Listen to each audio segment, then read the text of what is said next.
E para explicar como o governo está cortando diversos dos nossos direitos, eu recebo aqui a coordenadora nacional da Auditoria Cidadã da Dívida, Maria Lúcia Fatorelli. Muito obrigado pela sua presença aqui no programa.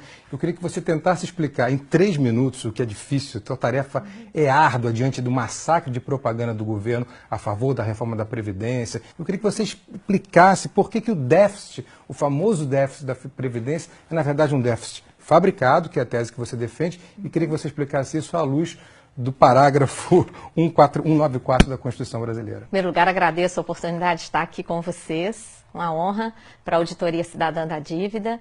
E essa questão da Previdência, ela foi a maior conquista da Constituição Federal. Os constituintes colocaram no artigo 194 da Constituição a seguridade social, a segurança do povo.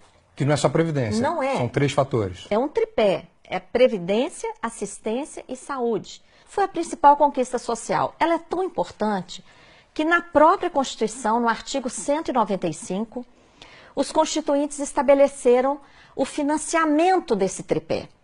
Então, eles colocaram lá fontes variadas de financiamento, como uma cesta.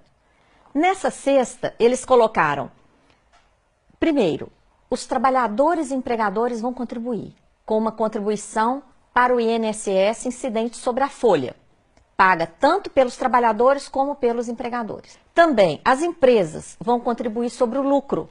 Então foi criada a contribuição social sobre o lucro líquido. Criaram também a contribuição que incide sobre o consumo. Tudo que consumimos, bens, serviços, a COFINS, contribuição para o financiamento da Seguridade Social, que é a maior arrecadação do país. Tem também PIS/PASEP, arrecadação sobre a venda de produtos rurais, arrecadação sobre todas as importações e várias outras fontes menores, como, por exemplo, uma contribuição que incide sobre todas as apostas de loterias e concursos pagos no país. Então, se tem tanta fonte de financiamento, por que o governo insiste em dizer que tem o déficit? Como é que ele fabrica esse déficit? Então, ele pega lá dessa cesta, onde estão todas essas fontes variadas, ele vai lá e pega somente a contribuição do INSS. E compara o que se arrecada com essa contribuição, paga por empregados e empregadores urbanos e rurais, ele compara isso com todo o gasto da Previdência, que é o maior entre o tripé da Previdência, Assistência e Saúde. O maior deles é a Previdência. E quando fazemos a conta honestamente, considerando todas essas fontes, e todos os gastos com previdência, assistência e saúde, o que a gente obtém?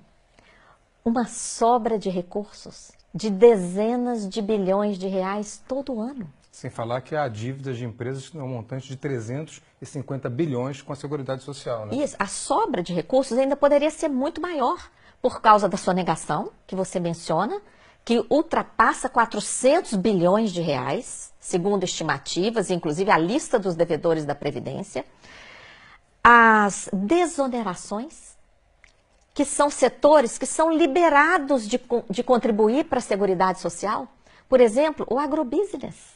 Então é uma infâmia muito grande. O governo libera o agronegócio de pagar a contribuição e depois fala que tem déficit. E ainda quer botar a culpa nos trabalhadores rurais, né? É uma olha, inconsistência. A sobra de recursos é tão impressionante que existe a tal da DRU, a desvinculação. E por que desvinculação?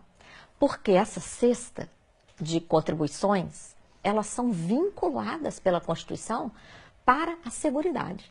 Então, vem o governo, aumenta a DRU, que é essa mordida, morde atualmente 30% dos recursos da Seguridade Social, desvia principalmente para pagar juros da dívida pública. Que responde por quase 50% do nosso orçamento. Todo ano, né?